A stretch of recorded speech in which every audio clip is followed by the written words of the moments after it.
Нас ტრაგიკომიკურ სიტუაციაში ვართ და ზოგადად ტრაგიკომიკული რეალობა დაუდგა საქართველოს სამწუხაროდ.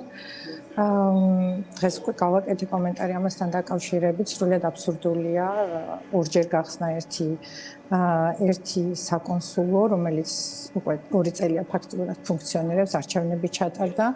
აღსანიშნავი ის არის, რომ საკონსულო, რომელიც უნდა ასევე ემსახურებოდეს, ასევე კი არა განსაკუთრებით საკონსულოს პირველი დანიშნულება არის ქართველი მოქალაქეების, საქართველოს მოქალაქეების, ასე ვთქვათ, სერვისი. მე ამ ფოტოზე ვერ დავინახე ვერც ერთი საქართველოს მოქალაქე. სამწუხაროდ, მიუხედავად იმისა, რომ ორჯერ გახსნეს, არავინ დაპატიჟებული ალბათაც არ ყოფილა, თორე სხვა ტიპის ფოტოებიც გავრცელდებოდა ამ ღონისძიებასთან დაკავშირებით. ტრაგედია ეს საქართველოსი, რომ ბიუჯეტი ხარჯება ასეთი ტიპის ორმაგ ღონისძიებებზე. ტრაგედია ის, რომ საქართველოს მთავრობის წევრები, ხელისუფლების წევრები, არაღიარებული ხელისუფლების წევრები ჩადიან ევროპის ქვეყნებში და მათ არავინ ყურადღებას არ აქცევს, არც ერთი ოფიციალური მაღალი თანამდებობის პირი არ ხვდება მათ, არ ელაპარაკება მათ. ეს რა თქმა უნდა საქართველოს იმიჯი რა დონეზეა დაქვეითებული, რომ აი ამას მოვესწარით და ალბათ ყველა ვინც ოდესმე მუშავია დიპლომატიურ უწყებაში, ესმის ეს რამხელა ტკივილია, მისთვის პირადი ტკივილი და ასევე ქვეყნისთვის ტრაგედია.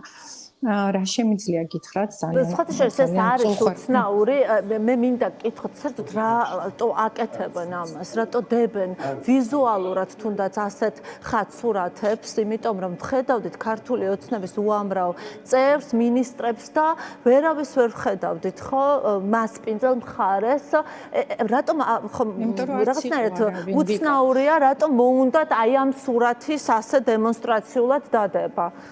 მეცია, მე მგონია ეს ცოტა ისიც არის, რომ რაღაცნაირად ტუსკის განცხადება ტიპის გამოძახილი მომეჩვენა, რომ არის სწორედ აი ამ მასიურ სულაზე მილანში და მაშინ როდესაც ევროპის ქვეყნებმა, ევროკავშირის ქვეყნებმა შეუჩერეს დიპლომატიურ პასპორტებს მოქმედება, სერვის პასპორტებს მოქმედება, ესენი ალბათ ჩადიან საქართველოს მოქალაქის პასპორტით, ანუ იყენებენ საქართველოს მოქალაქის პასპორტს და შესაბამისად გამოძახილი ევროპის ქვეყნებიდან, ევროკავშირის წევრი ქვეყნებიდან არის ის, რაც დღეს მოვისმინეთ ტუსკის მხრიდან. ანუ რამე კავშირს ხედავთ ამ ორი რაღაცა არის. ერთი მე არ მინდა ხა ესეთ რაღაც კონსპირაციების გარშემო. ხო, მაგრამ კავშირი რაღაცა ტიპის უნდა იყოს, იმიტომ რომ ერთი მხრივ ცდილობენ ევროკავშირის ქვეყნები ყოველ შემთხვევაში და ზოგადად ნორმალური დემოკრატიული სამყარო ცდილობს, რომ რაღაცნაირად საქართველოს მოქალაქეებს დაუჭიროს მხარი, რამდენადაც ეს შესაძლებელია, თუმცა ვხედავთ, რომ შედეგი არანაირი არ არის. იყო მცდელობა, რომ ინდივიდუალურად წევრი სახელმწიფოები გააკეთებდნენ სანქციებს კონკრეტული პიროვნებების, ხელისუფლების წარმომადგენლების და სხვა პიროვნებების მიმართ. ამანაც ძალიან კარგად არ იმუშავა სამწუხაროდ, იმიტომ რომ ეს მანქანა იმდენად ნელია და იმდენად დიდი გამოწვევაა მსოფლიო მასშტაბით, რომ ამაზე არ კეთდება ყურადღება შესაბამისი და დარჩა ის, რომ და ამის საპირწონედ ვხედავთ ნახევარი მთავრობა პრემიერ-მინისტრით წასულია მილანში. დარწმუნებული ვარ, საქმის კურსით შეიძლება არ ყოფილიყო საგარეო საქმეთა უწყება, ან პრემიერ-მინისტრის უწყება, მე ვფიქრობ, უკვე ვსაუბრობ იტალიის მხარეზე და ნუ აი რაღაცა ესეთი მოჩვენებითი ბედნიერების და მოჩვენებითი რაღაცა თითქოს ღონისძიებების ფონზე ცდილობენ თავიანთი ამორჩევლის, ასე ვთქვათ, კიდევ ერთხელ რაღაცა მოტყუებას და განახლებას, რომ აი მიუხედავად იმისა, რომ ჩვენ ვითომ ესენი რომ ამბობენ ოპოზიცია, რომ ჩვენ არ გვიღებენ, აი როგორ არ გვიღებენ, მერიც კი იყო და ასე შემდეგ. ხომ გესმით, ანუ ეს მუშაობს ისევ და ისევ ოცნების ამომრჩეველზე, ხა ეს ჩემზე არ მუშაობს, თქვენზე არ მუშაობს, ადამიანი ვინც შეკითხვას სვავს, მასზე არ მუშაობს, ეს მუშაობს იმ ამორჩეველზე, რომელმაც მან ხლა მისცა ოცნებას. ეხლა რატო სჭირდება ეს ხალხი, რომ შეინარჩუნოს ოცნებას, ხო? იმიტომ სჭირდება, რომ არჩევნები მოდის და ცხადია გაყალბებასაც აქვს თავისი ზღვარი. ვერ გააყალბებ 100%-ს. გააყალბებ ის ზღვარი არის რაღაცა კონკრეტული რაოდენობა. და ეს კონკრეტული რაოდენობა, ეს კი აქვთ გარანტირებული, მაგრამ თუ დაიკლო მათი ამორჩევლის რაოდენობა, მაშინ ამ რაოდენობის გაზრდა მოუწევთ და აქ უკვე პრობლემა იქნება.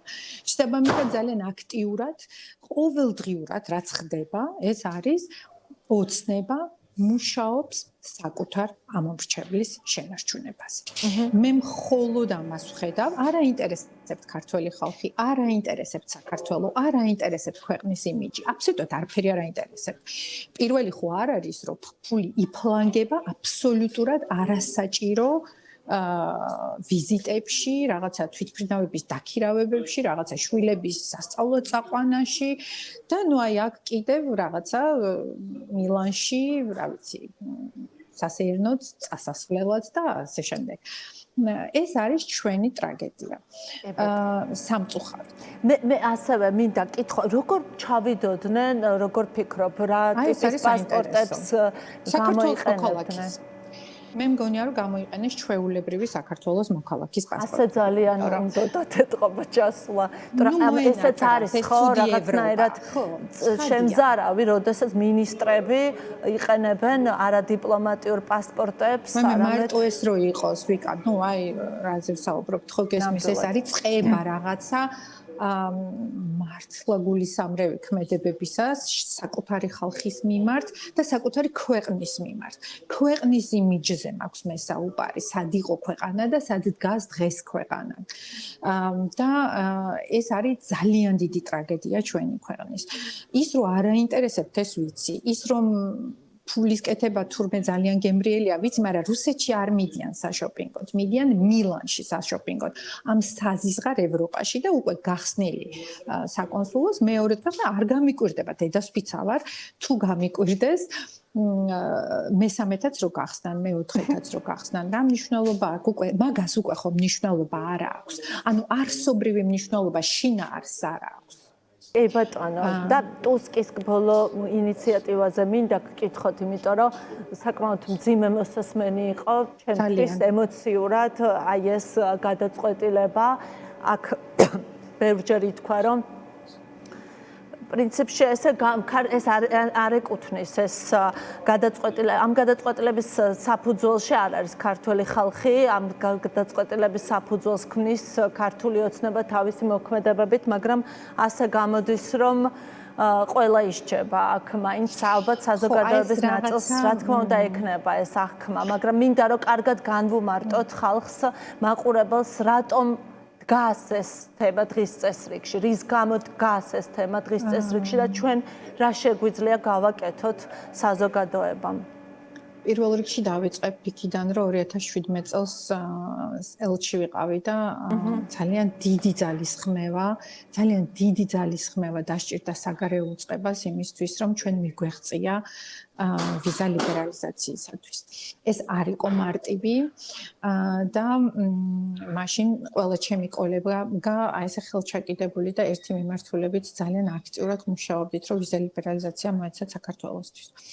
ჩემთვის კიდევ უფრო დიდი ტრაგედიას წარმოადგენს ეს განცხადება, იმიტომ რომ ხვდები რამხელა ნაბიჯი იყო გადადგმული წინ და რამდენად უკან ვიხევთ ამ ინიციატივით. ხა ჯერ ინიციატივა მხოლოდ და გადაწყვეტილება არ არის მიღებული ევროკავშირის მიერ, მაგრამ ლობირებას თუ იწყებს ტუსკი, მე მგონია, რომ შეიძლება ბოლომდეც მიიყვანოს საქმე.